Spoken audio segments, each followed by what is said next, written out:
Hi, and welcome to the first of our product deep dives. My name is Wing. I work in wholesale propositions, and I'll be hosting this broadband session. On the agenda, we have, first we've got Mark and Alison, who will give us some product updates and industry changes. Then we've got Neil, who will give us an update on service performance. And then I will close with some comms and events. So first off, we have Mark, who is our broadband product manager. Hi, Mark. Hi, Wing. Good morning. So we know that One Touch Switch launched on the 12th of September. Could you remind us what that is? Yeah, of course. So One Touch Switch is the new industry process to allow residential customers to switch provider, and they only need to speak to the gaming provider. So everything has to be gaming provider led. They don't need to speak to their current provider to be able to make a move to somewhere else. So I understand there is a delay into the changes of the notice of transfer process. What does that mean for wholesale customers? Yeah. So initially there was going to be a big bang. Everything would go live on the 12th of September. One Touch Switch would go live. The changes to the notice of transfer process were also due to go live then, but Ofcom decided that they wanted a period of sort of let One Touch Switch bed in, make sure everything was okay with it, and they announced a delay to the 24th of October. They recently announced that date will stick, so from the 24th of October there will be the changes now that will mean Openreach will still send notifications, so cease notifications will still go out to customers, but there will be changes to the lead times. The 10 working day lead time will be removed, and the cancel other function will be removed, and this is across all broadband orders regardless of whether they're for consumers or business, and all providers. Yes. And how does this affect our broadband products? So we will make these changes across all of our broadband products, WBC, WBMC, Broadband One, such that the 10 working day lead time will be replaced with a minimum lead time. This could be as soon as the next working day. It could potentially be longer. It will depend on the type of order that's being placed. And as a losing provider, the big change there will be that you will no longer have the ability to cancel a switch. It has to be done by the gaining provider. As we said earlier, One Touch Switch is mandated for residential customers. Business customers will be looking, hopefully, to follow a similar solution. Totsco, that's the One Touch Switch company, are currently working with the Business Industry Steering Group to agree a time and a date that business can come on and start to use the hub as well. So hopefully, perhaps in the next sort of 6 to 12 months, hopefully we'll all be in a position where we can all put switches through the One Touch Switch hub, and all be gaining provider led and compliant. Yes. Would you say there is an opportunity for wholesale customers? Yeah, I think there's definitely an opportunity. If you can win customers and get them onto your platform sooner, then that's got to be good for business.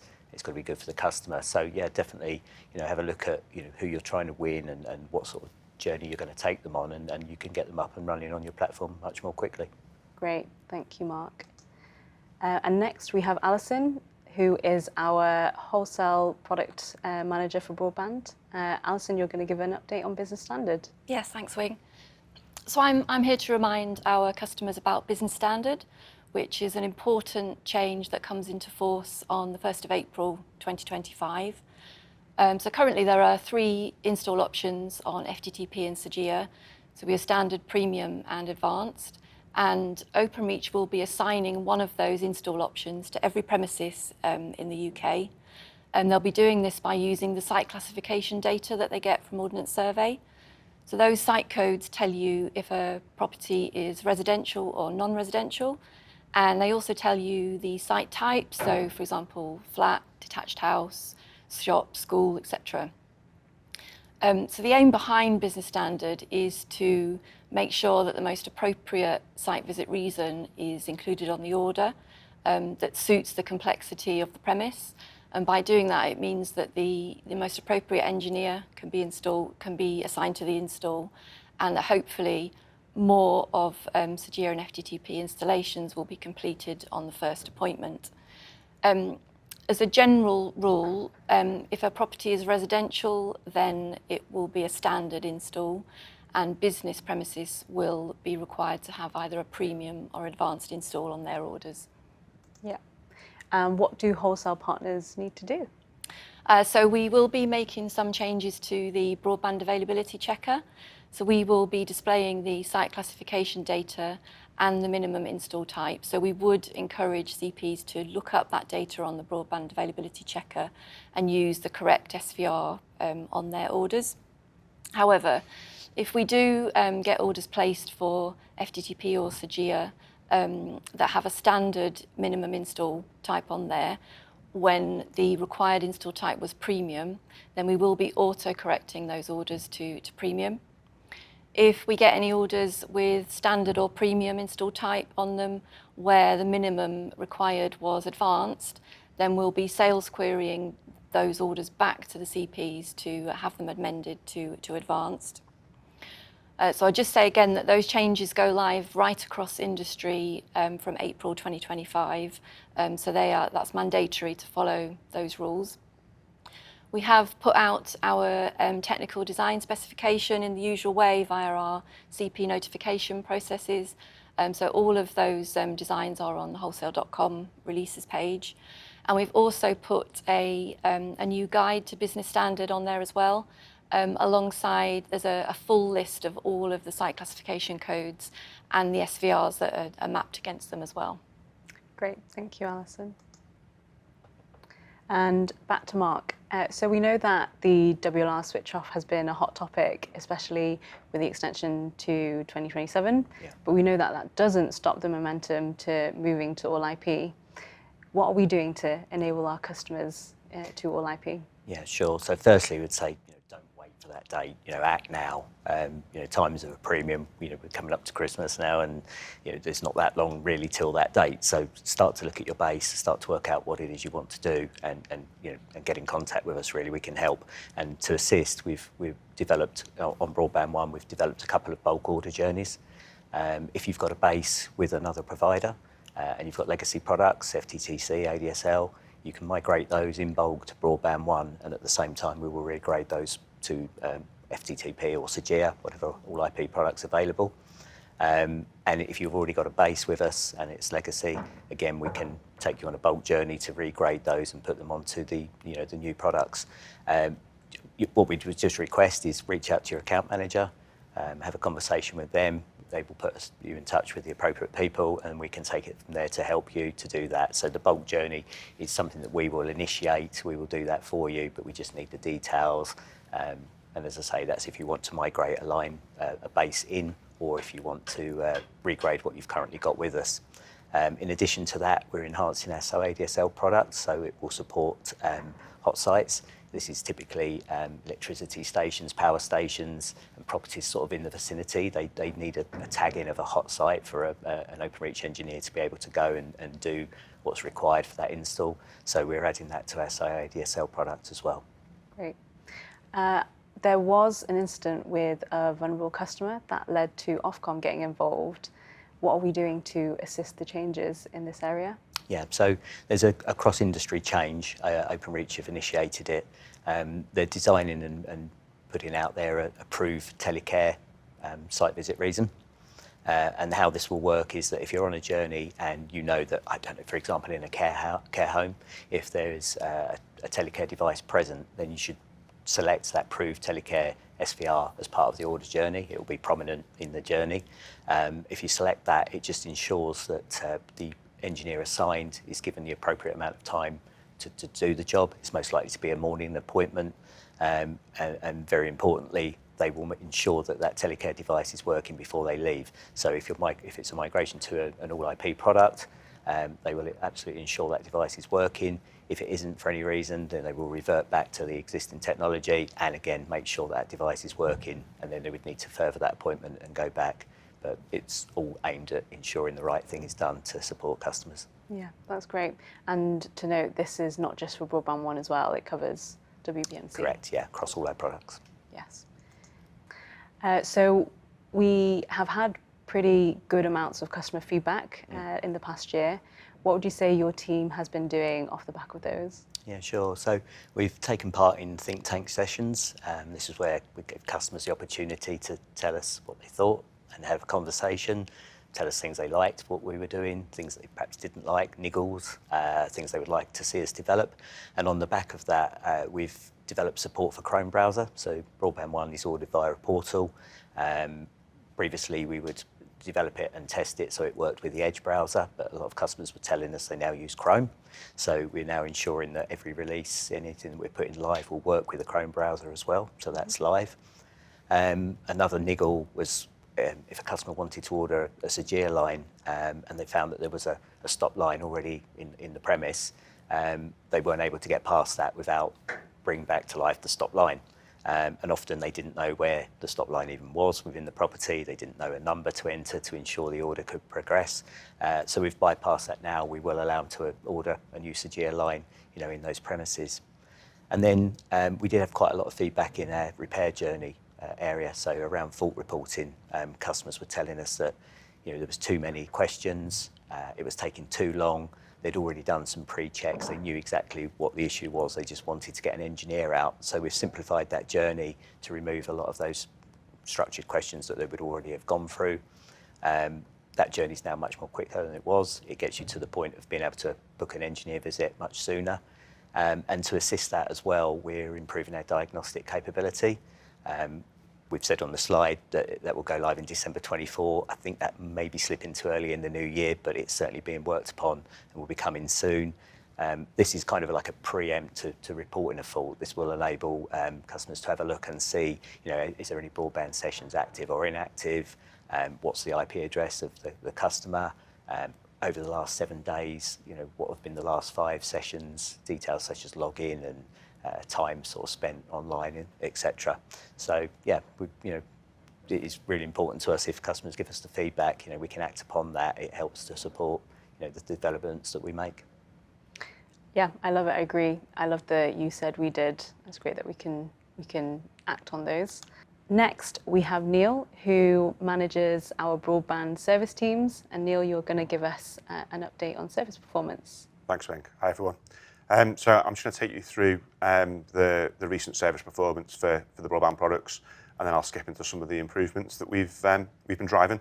So if you're looking at the slide in front of you, if you start in the top left-hand corner, you'll see that on-time delivery has been improving slightly over the last 12 months. Took a dip in September. That's very much down to some tail clearance that we were doing, so aged orders, which we've got a big focus on, and I'll come on to more in the next slide. Moving across to time to install. Again, you can see that over the last 6 months there, we've driven a 10% improvement, which is 2 days in terms of the average time that it's taken us to get circuits installed. We're very much targeting ourselves to go further than that. And I've targeted my team on driving another 10% out of that by the end of March. So hopefully another 2 days improvements on the average time to install orders. Moving on to the bottom row, again you'll see on-time repair relatively flat over the last 12 months. The dips that you can see are largely down to where we've seen large fault intakes because of primarily the weather. And then on to first-time contact resolution. So within the desk, I've challenged them to make sure that when you contact us, that we resolve that query either first time or if we can't resolve it first time, we provide you with proactive updates so you don't need to make another contact into the desk. You'll see from the chart, it's been a success over the last 12 months.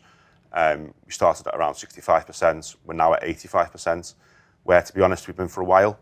The team have got the target of driving this up to 90% by the end of March. That 5% is proven quite hard to get to, but we've got a number of quality initiatives and the like underway to really drive that performance.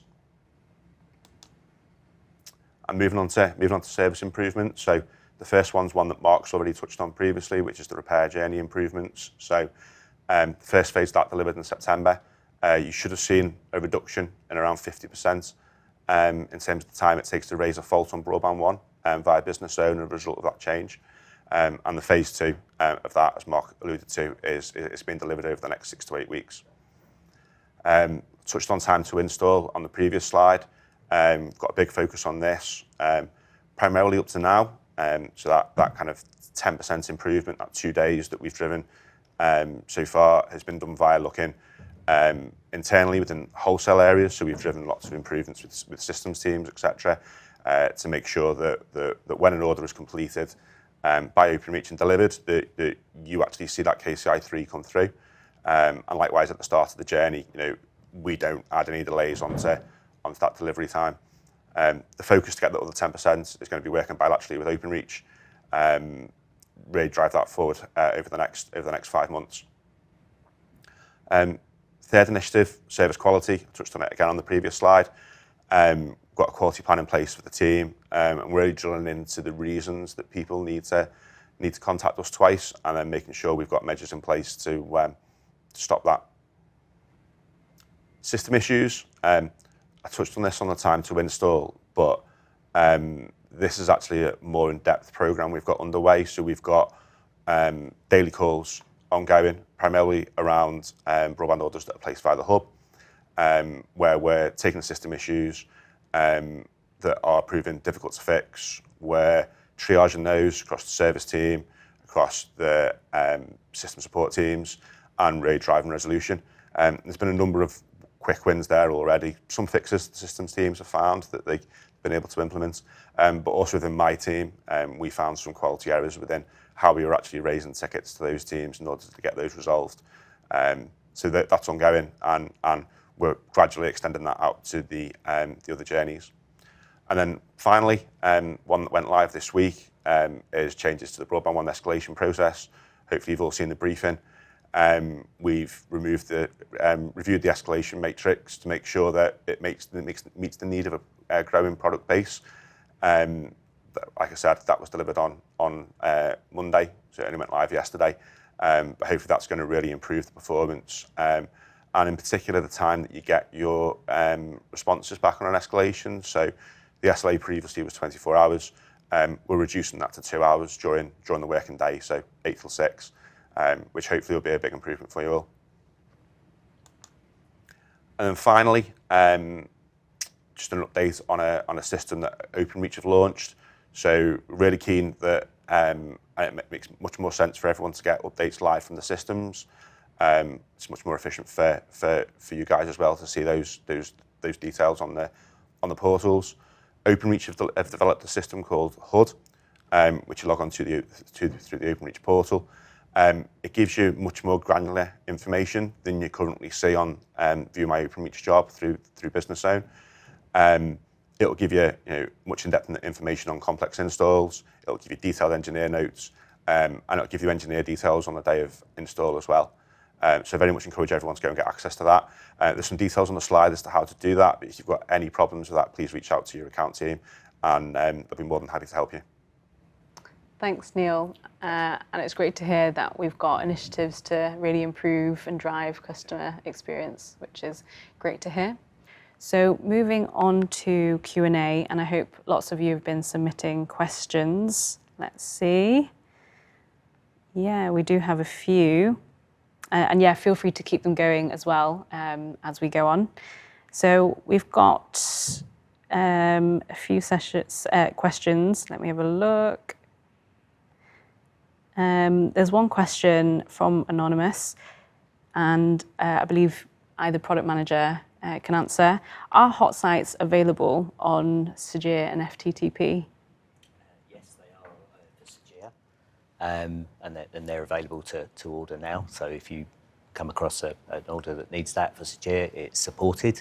FTTP is a little bit different. Openreach have already done sort of surveys, and where they've found any areas that would support FTTP installations in a hot site, they've already made those ready for service. So we don't have to tag those as part of any order journey as being a hot site. So yes for Sajir, yes for SOADSL, as you sort of heard earlier, and FTTP, no need to worry about that because it will just go through as part of the order. Great. Next question, and I believe this will be for Mark on One Touch Switch. Okay. What happens if there's an erroneous switch taking place? Okay. So yes, so the advice there is the Business Industry Steering Group have been working very closely with the OTA and Openreach. They've completed and produced a best practice guide to the avoidance of erroneous transfers. That's been published on the FCS website. We're sending a briefing out today to all of our wholesale customers across all broadband products to give them details of that, provide a copy of the guide and also direct them to the FCS website if they want to have a look at it. But essentially, with the new lead times coming into effect and the ability for lines to move more quickly, then I would suggest you do need to be looking out for the managed cease KCIs. Ensure that you do sign up to those notifications if you haven't already, and update them if they need updating to where they go. If you find yourself in the position that this is happening, it has to be the gaming provider that will cancel the switch. So you need to contact the gaming provider, ask them to cancel the switch if there's a valid reason to do so. And if they don't and it goes through, or if you just don't know who it is and it goes through, then you'd need to place an order to move that line back. And then under certain circumstances, and this is all outlined in the best practice guide, but if it was a blue lights or a critical infrastructure line, then there is a process to reach out to the Openreach Director Service Office. And if you have direct access to do that, fine, please do. If you don't, then you can go through the Wholesale high-level escalations team and they'll support you to get that raised, and it ensures the line, the order to bring that line back will move through quite smoothly. Mm-hmm. And we've got a couple more switching questions. Okay. When will business switching go live? So all the changes are going live in terms of the lead times and the cancel over removal this Thursday. But in terms of business customers, CPs that sell to business customers, being able to use the One Touch Switch portal or use a managed access provider to use the One Touch Switch portal, that's all going. It's all being discussed as we speak. I think Totsco were very keen to get the consumers live on that, all the CPs selling to consumer users. That went live, as we said, on the 12th of September. So now the discussions have turned to business. They're working with the industry steering group.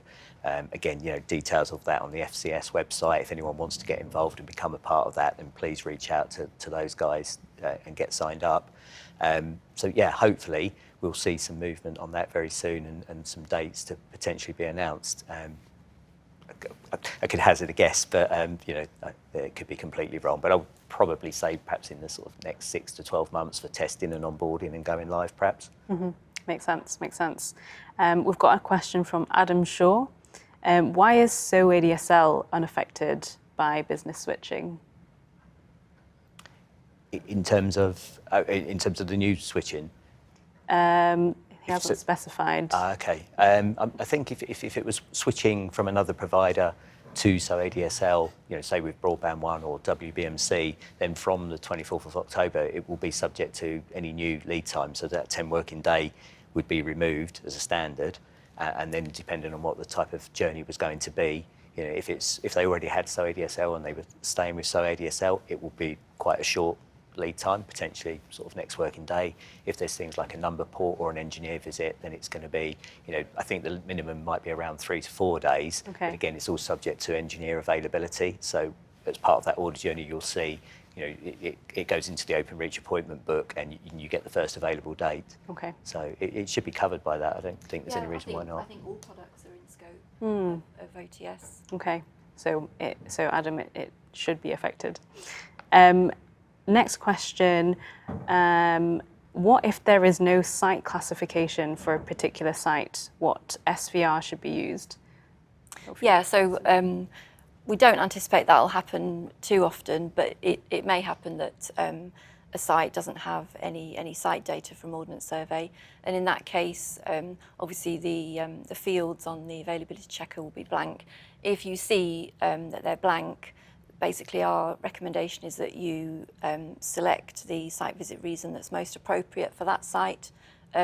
Whatever install type you put on the order, it will progress through, but obviously you need to still consider the complexity of the install and select the most appropriate one, as is done today. That makes sense. And what is the benefit of business standard, would you say? Well, the whole initial driver behind Business Standard was improvement in end customer experience on the day of install. So, you know, if you've got a complex site, an Openreach engineer is just not going to be able to install FTTP or SAGIA based on a standard SVR. So the idea is that by putting the most appropriate install type on the order means the right engineer gets assigned, and ultimately there'll be less jobs that have to be furthered. That, you know, more jobs should be able to be completed on that first appointment. So hopefully an increase in customer experience. Great. And then I've got another business standard question. What will the install type be for second lines on business standards? Is it the same as for the first install? Yeah, so there are actually two minimum install fields that CPs need to look at. One is the minimum install type that's been assigned for a new line provide of FTTP on SAGIA, and that includes a second line. So obviously if you're having a first line installed, if you're having a brand new separate second line, so for FTTP if you're having a second ONT installed, then that you need to look at the minimum install type, and that will apply for a second line. That's it for questions. So we will end it there. Thank you all for submitting your questions and for listening.